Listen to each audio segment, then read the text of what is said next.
أعوذ بالله من الشيطان الرجيم. بسم الله الرحمن الرحيم. ولقد أنزلنا إليك آيات بينات وما يكفر بها إلا الفاسقون. دا یوکم سلم نمبر سورت یوکم سلم نمبر آیت تے دی دا آیت مبارکه هم د ما قبل آیت سره تعلق ساتي. مخکې آیت مبارکه کې فرمایل چې یهود د نبی آخر زمان د رسالت نه د انکار کول لپاره یو بانا یو شبهه اعتراض دا کوي چې په د باندې وحی جبرئیل علیه السلام راوړي او د سره خو زمونږه دشمنی ده، ځکه چې دا زمونږ په قومونو باندې عذابونه راوړي دي. نو دای جواب اور کړلو.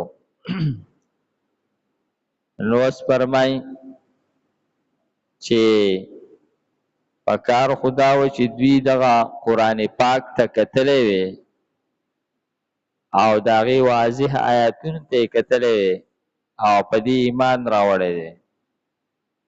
دوی خامخا د باندې په تور دا وی چې دا جبرئیل علیه السلام راوړی دی، نو دا مونږ نه منو. نو د دې د خبرې مضمون ته کتل پکاري، داغي راوړون کې او داغي اغا ویون کې سخاص معنی نه لري. یعنی عام طور ویل کی چې تا چې کله سو خبره کوي نو دې ته مګوره چې دا خبره څوک کوي، دې ته ګوره چې دا خبره د څه کوي او خبره یې څومره وزنی خبره ده. نو که یو کس هغه خبره معقول خبره کوي او خبره وزنی ده، نو اگر چې هغه هر څوک دی دغه خبره منل پکار دی.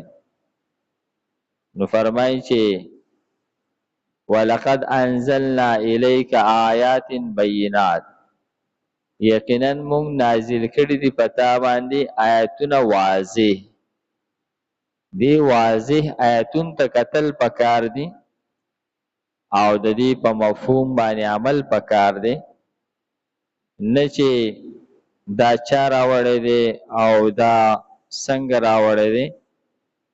وما یکفر بها، نو انکار نه کوي د دې آیاتونو نه الا الفاسقون، مگر فاسقان. چې کم فاسقان هغه به دین انکار کوي او کم چې فاسق نه دا به انکار نه کوي.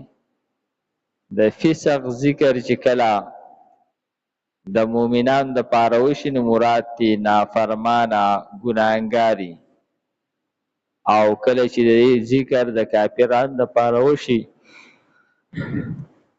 نو هغه کافران مراد چې هغه په کفر کې انتها ته رسیدلی. مسلمان چې کله په ګناه کې انتها ته ورسي نو فاسق وته ویل کی، او کافر چې په کفر کې د حد نه تجاوز وکي آیت بیا فاسق وي. او کلما عاهدوا عهدا نبذه فریق منهم، فرمایي چې د دوی خو عام طور باندې د بنی اسرائیلو دغه عادت پاتې شوی دی، هر کله چې دوی وعده وکي یو وعده نبذه نو غرزی دی لره فریق یو ډله منهم د دوی نه.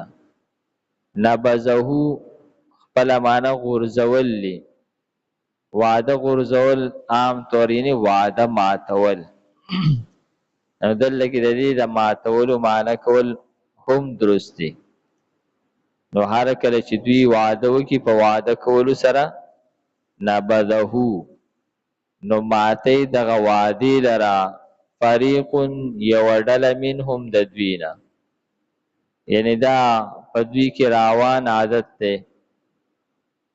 بل اکثرهم لا یؤمنون، بلکې زیات په دوی کې سره اړو یقین کینا، دوی د یقین کولو نه هغه د دوی هغه استعداد ختم شوی دی، او د یقین نه کولو وجه هغه د خپل ذاتی بی یقیني.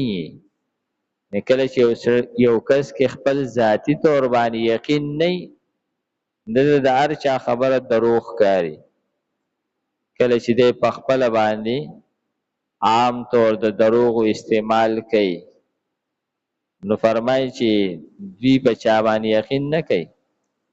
ولما جاءهم رسول من عند الله، او هر کله چې راشي دوی ته یو رسول د الله د طرف نه، مصدق داسې رسول چې هغه تصدیق کوونکی لما د هغه کتاب ماهم چې د دوی سره دی. نو فرمایي چې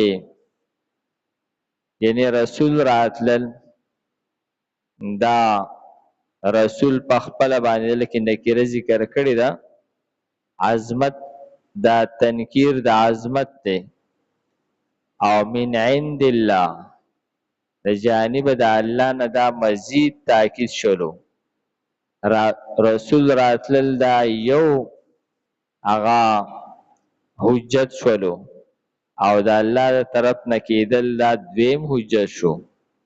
مصدقا لما معهم، داسې رسول چې د هغه تعلیمات د دوی د کتاب د تعلیماتو سره یو شانتی دي، او د هغه کتاب چې کم د دوی سره دی هغه رښتیا ګڼي، د دوی پیغمبر هغه رښتونه ګڼي.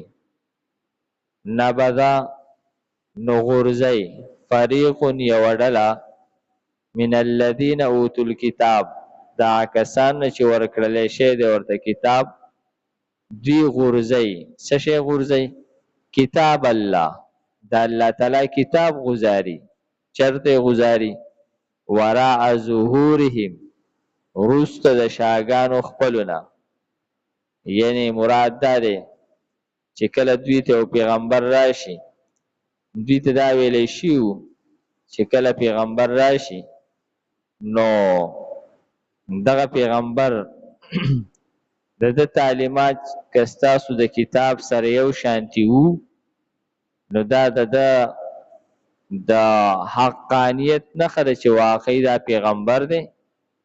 تاسو به په هغه ایمان هم راوړئ او د هغه مرسته به هم کوئ. دا دوی ته ویلی شي، دا دوی سره شوې وعده وه.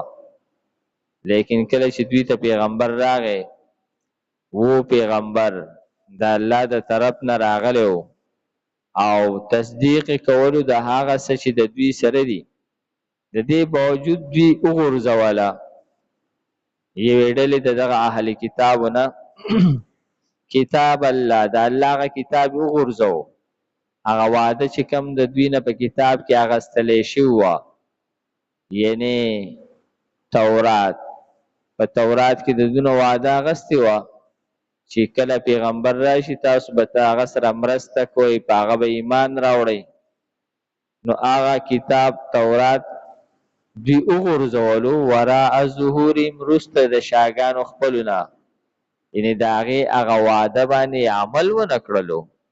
نو په هغې باندې عمل نه کول داسې دي لکه دا چې ته دغه کتاب شاته واچې غزارې کې، او یا مراد دلته کې د کتاب الله نه قرآن پاک دی چې دغه پیغمبر راغی او دا سره دغه کتاب راغی، دو په هغې باندې ایمان را نه وړو بلکې هغې وروسته غزار کړو، یعنی انکار یې وکړو د هغې نه. کأنهم لا یعلمون، گویا چې دوی اړو پوهېږي نه، یعنی داسې روش وکړو دوی د پیغمبر سره او د الله د کتاب سره لکه څنګه چې امپړ خلک کوي، حالان کې دا خو اهل کتاب دي، دوی خو پیغمبروم پیژني، ځکه د پیغمبرانو سره لوی واسطه تیره شوې ده، د پیغمبرانو الواد دی. او آسمانی کتاب هغه هم پیژني، ځکه دوی سره په خپله باندې آسمانی کتابونه دي.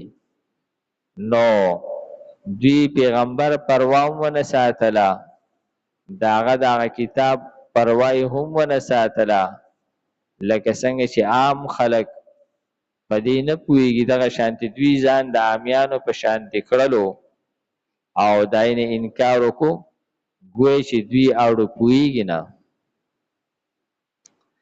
ولقد انزلنا او یقینا نازل کړی دی مونږه الیکا تا ته آیاتنا بینات واضح، وما یکفر او انکار نکي بها په دې آیتونو سره الا الفاسقون مگر فاسقان.